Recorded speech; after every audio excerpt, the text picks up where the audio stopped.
Hello, it's Amy, and I am really excited to announce a new series coming soon here at Threshold.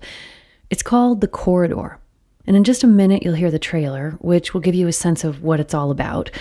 But what I wanted to do first is introduce our host for this series, because it's not me. This is the first time we're presenting a whole series led by another reporter. Her name is Jaha Naila Avery. She's from North Carolina. She's written for the New York Times, Essence, Rolling Stone, many other publications. And she's also the author of a book called Those Who Saw the Sun: African American Oral Histories from the Jim Crow South. In this series, Jaha is going to guide you through some fascinating, difficult history and very current battles for environmental justice playing out along the banks of the Mississippi River between Baton Rouge and New Orleans, Louisiana. Here's Jaha to tell you more. Imagine the place you love most in the world. A place rich with memories, stories, family, and friends. Maybe it's where you grew up, or where you spent summers, or where your grandparents lived. For Shamira Levine, that place is St. James Parish, along the Mississippi River in Louisiana. St. James is the type of community that is hospitable. The people there are incredible. For Joy Banner, it's Wallace, Louisiana, a small town just downriver from St. James. My neighborhood was founded by my great-grandparents. It's about 125 years old. And so in my neighborhood, my community is my family. These places that Shamira and Joy love, filled with history, beauty, and community, are also filled with something else. Toxic pollution from more than 150 petrochemical plants that operate here, next door to homes, schools, and churches.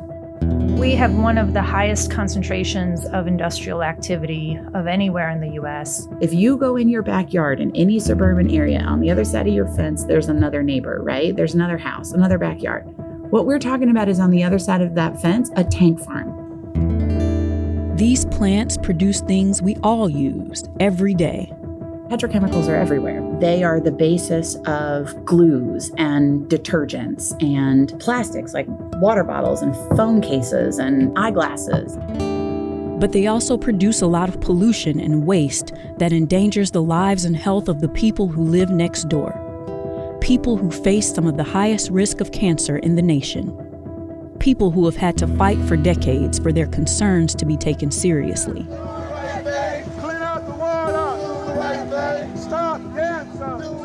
You see it in the asthma in your babies, the loss of people way too young to weird kinds of cancer. The difference in one more plant coming is one more person getting cancer.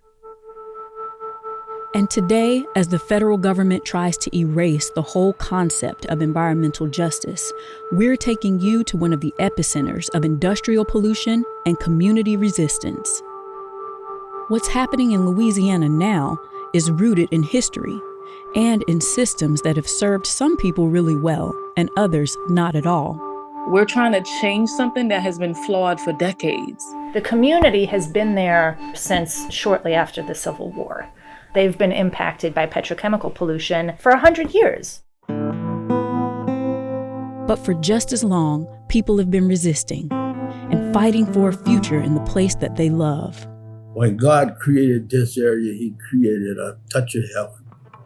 And that's why I'm here, and that's why I'll fight for